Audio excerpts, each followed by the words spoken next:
De quem é afinal a culpa? Nós vamos abrir nosso vídeo dessa semana fazendo essa pergunta. Por que com essa pergunta?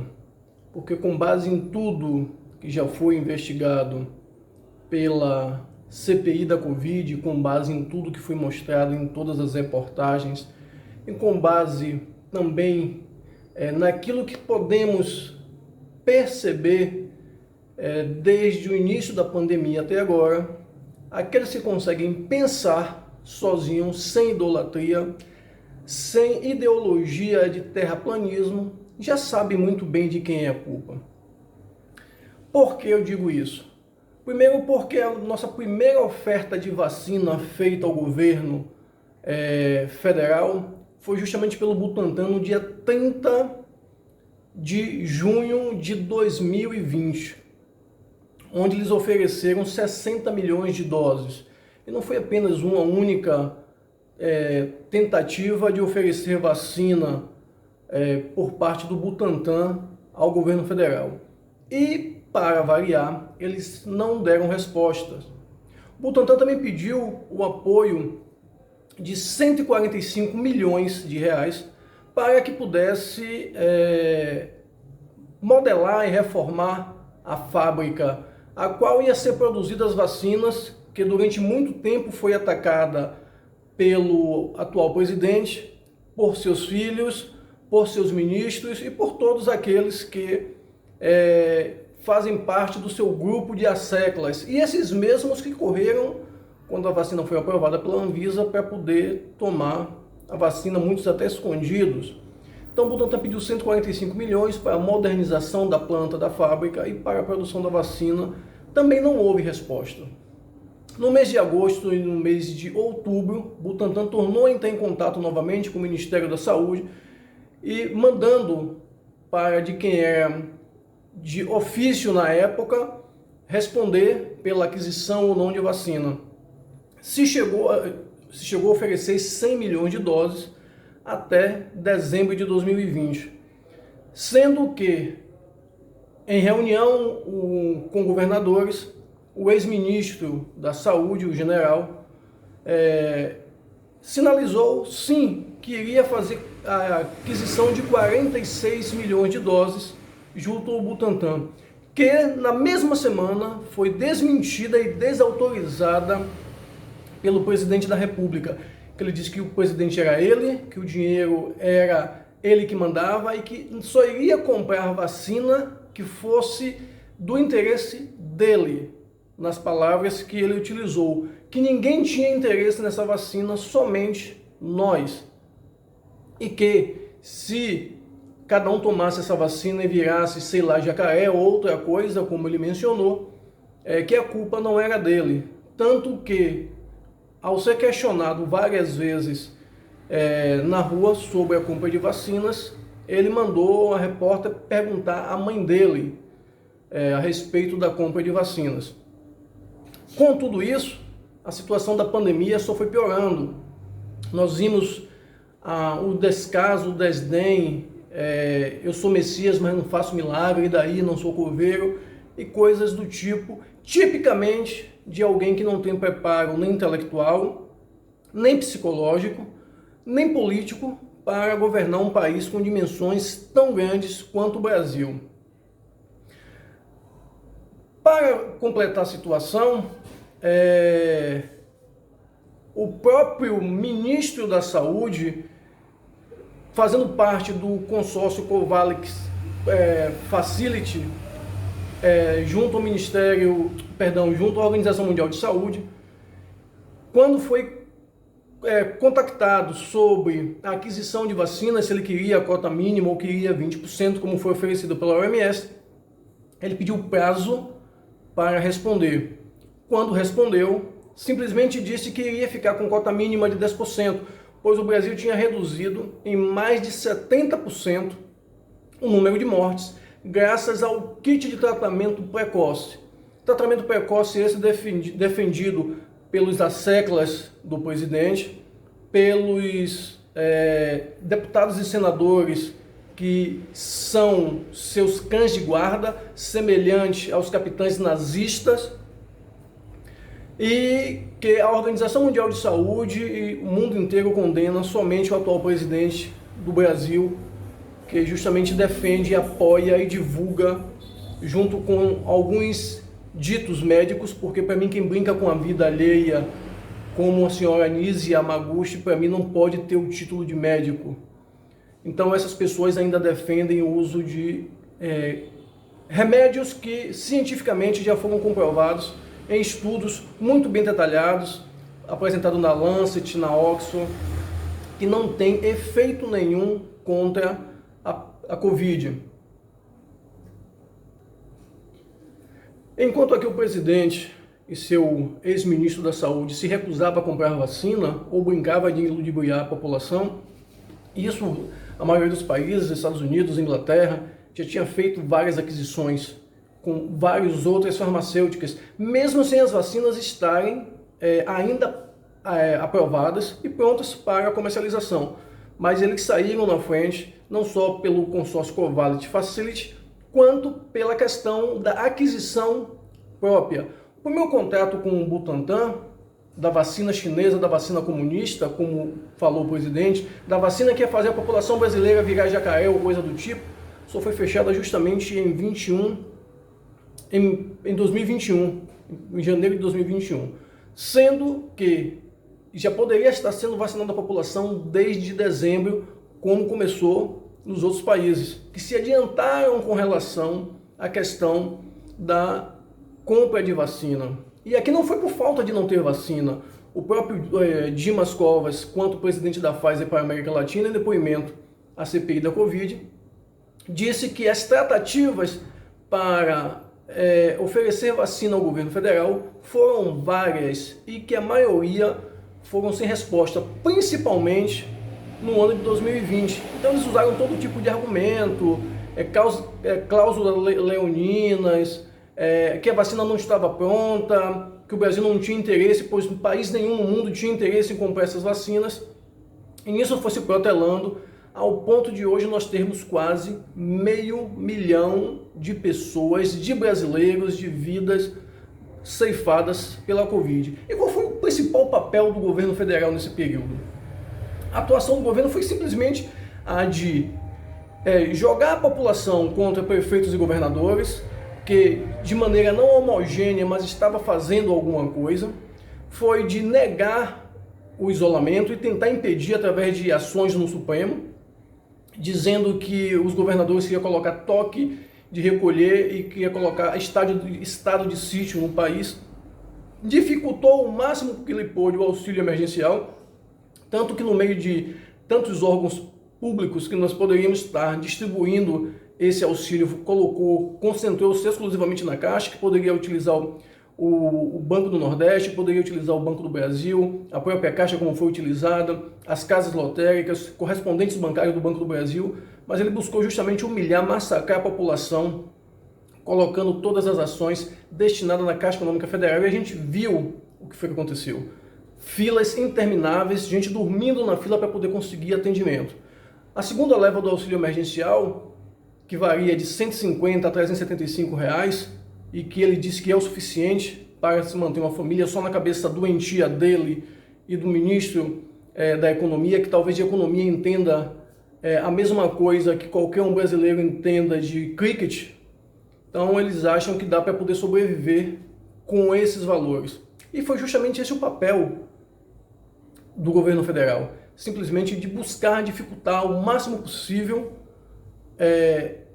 qualquer tipo de ação que viesse combater a pandemia, inclusive a compra de vacinas, que nós fomos talvez o último país no mundo que teve interesse, que assinou contrato na compra de vacina, não por falta de capital, não por falta de recursos, por falta de interesse mesmo.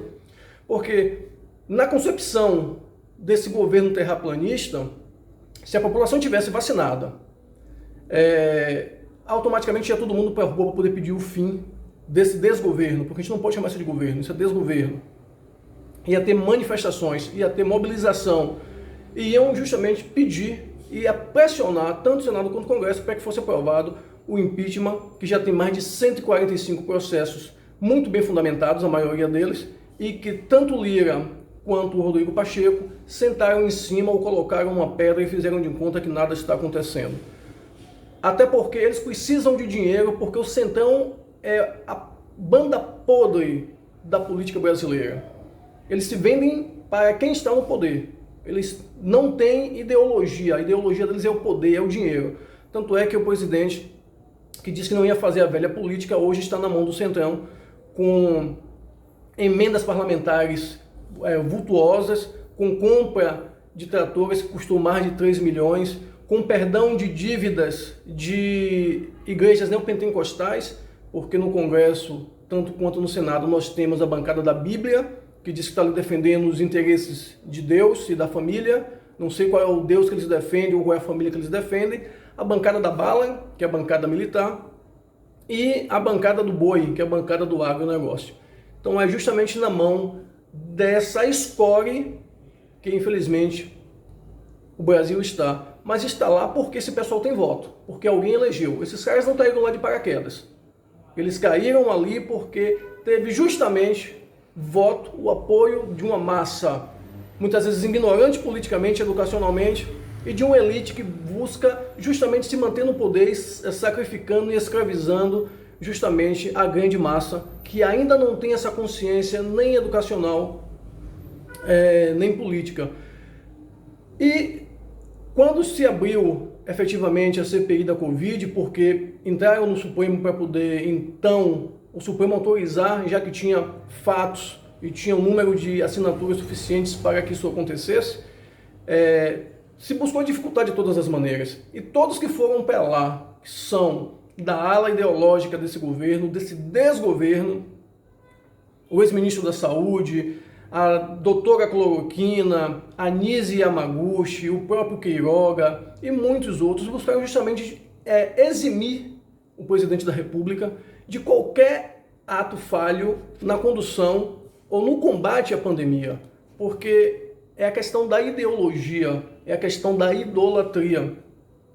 E aí quando vai doutora Luana Araújo, que foi convocada, inclusive para dizer porque não foi colocada como secretária especial emergencial no combate à pandemia, ela vai lá e mostra que ciência não tem lado, que ciência tem fatos, trabalha com fatos e com verdade. Vamos ver mais ou menos o que foi que ela falou aí em seguida. Marcelo Queiroga, a respeito de tratamento precoce, medidas não farmacológicas.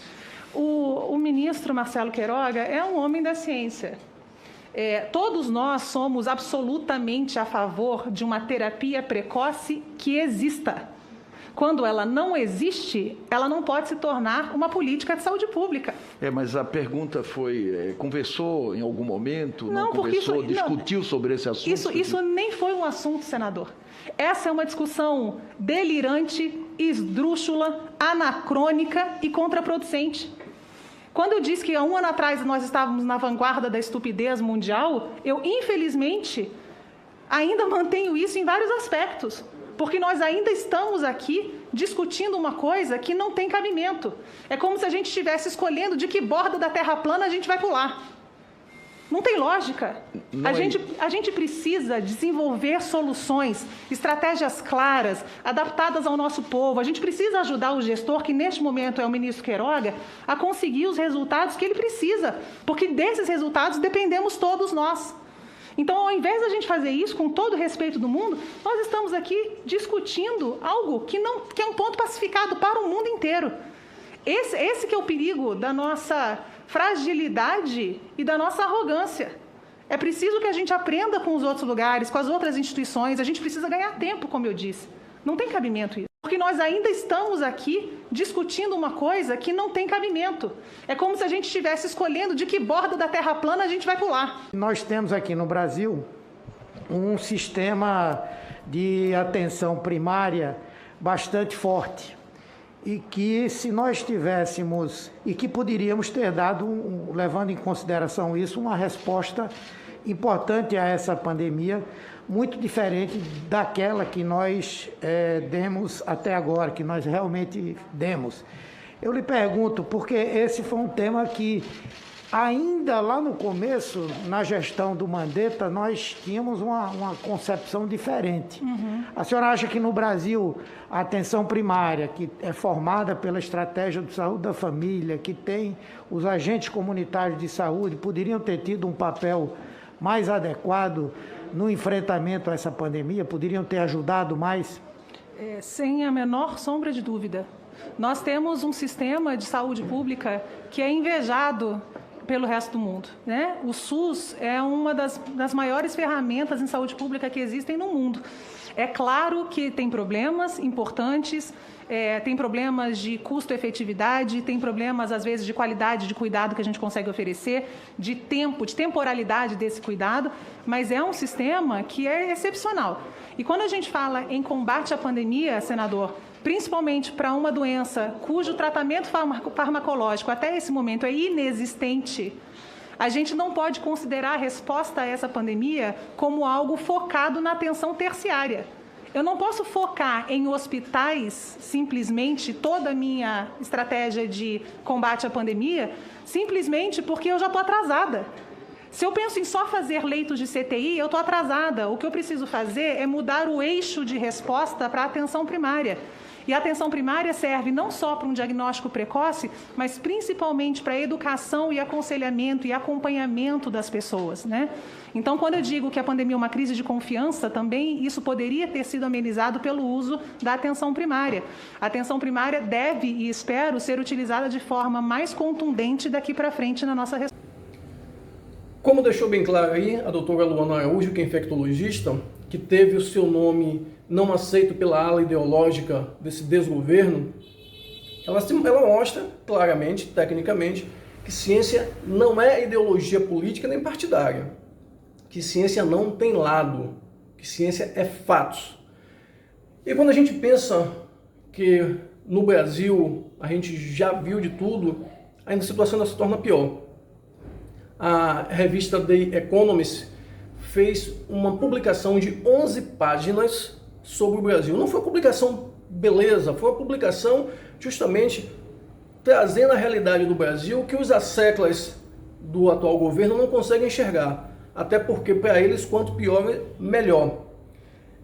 O editorial diz mais ou menos o seguinte, que o Brasil agoniza pelo atual desgoverno e pela questão da Covid, retrata a mobilização tanto do presidente quanto do ministro do Meio Ambiente na destruição do bioma, da Amazônia, do Pantanal, do Cerrado. Tanto é que, para vocês terem ideia, agora no mês de maio foram mais de 1.180.000 quilômetros de áreas devastadas. É o governo que apoia madeireiros ilegais, que apoia garimpo ilegal. Tanto é que a gente viu em várias reportagens durante todo o mês de maio a quantidade de ataques feitos por garimpeiros ilegais e por madeireiros a aldeias e reservas indígenas. E o Supremo hoje investiga pela terceira vez consecutiva o ministro do Meio Ambiente, inclusive por facilitar contrabando de madeira extraída de maneira ilegal da Amazônia. Além do mais, a The Economist, ela fala a respeito do ataque constante do presidente às instituições democraticamente constituídas. Quando a pessoa não tem argumento, que é o que esse desgoverno não tem, e seus seguidores, da mesma forma, eles buscam atacar qualquer um.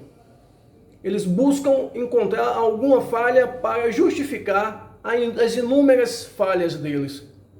Então é justamente isso que acontece hoje no Brasil. Nós viramos piada, nós viramos saco de pancada, nós viramos palhaçada mundial por falta de governo, por falta de uma administração central. E para o momento atual, nós temos a pior leva de políticos que o Brasil poderia ter depois da redemocratização, tanto no Senado quanto no Congresso. E se a gente for estender um pouco mais, a gente vai ver alguns governadores com um papel extremamente ridículo, e alguns prefeitos agindo e comungando, compartilhando dessa mesma ideologia assassina, dessa mesma ideologia genocida desse desgoverno. O mesmo presidente foi para a televisão durante a semana dizer que o governo dele gerou só no mês de maio 900 mil empregos diretos, que é mentira, o IBGE desmente isso. Hoje o Brasil tem 14,7% da população desempregada. Nós temos hoje aproximadamente 211, 212 milhões de brasileiros e nós temos aí 14,7% da população desempregada e mais de 6 milhões de pessoas desalentadas, que são aquelas que não procuram um emprego porque já desistiram, porque já está cansado. Inclusive teve várias reportagens falando a respeito disso. Num resumo, fechando em miúdos, como dizia os mais antigos, nós temos aí mais de 20 milhões de brasileiros fora do mercado de trabalho, isso sem contar aqueles que estão na informalidade. Achando que estava pouco a quantidade de mentiras, o presidente disse que o Brasil era o 4º ou 5º país que mais vacinava no mundo. E quando a gente vai olhar as estatísticas com base no número de vacinados, principalmente na segunda dose, o Brasil está na posição 71º. Ou seja, nós estamos bem abaixo do que fala esse desgoverno, do que fala esse dito presidente, que está aí porque infelizmente teve voto graças à era antipetista, à era da ignorância, à era das trevas. Como a DECOM se coloca que o Brasil está vivendo a década das trevas, e realmente nós estamos vivendo uma década de trevas. E, para fechar o caldo, nós vimos que o seu ex-ministro, que é general da Ativa, foi para o Rio de Janeiro com dinheiro público, o equivalente àquela palhaçada feita no Rio de Janeiro, foram quase R$500 mil, para fazer campanha, e não foi punido pelo Exército. O que todos, inclusive alguns que já fizeram parte desse desgoverno, esperava que as Forças Armadas cumprissem o que diz o seu estatuto, e não foi isso que aconteceu. Simplesmente colocaram panos quentes para colocar mais uma vez as Forças Armadas num contexto político, dando direito a qualquer um deles deixar de cumprir o que diz o estatuto e fazer política partidária, o que é expressamente proibido pelo estatuto. E, infelizmente, hoje o que busca esse atual presidente fazer é justamente isso, criar uma animosidade entre as Forças Armadas e as demais instituições, com o intuito de jogar esses militares contra as instituições democraticamente constituídas e contra aqueles que justamente são contra a esse seu desgoverno, porque esse é o desgoverno que gera genocídio, esse é o desgoverno que gera morte, que gera fome. Não é à toa que nós temos aí mais de 110 milhões de famílias que hoje está em situação de risco alimentar, porque a gente não tem um governo central, a gente só tem um governo de crise, a gente tem um governo de morte, a gente tem um governo que massacra e humilha e busca destruir a todo custo o seu povo, a sua população, principalmente os mais pobres.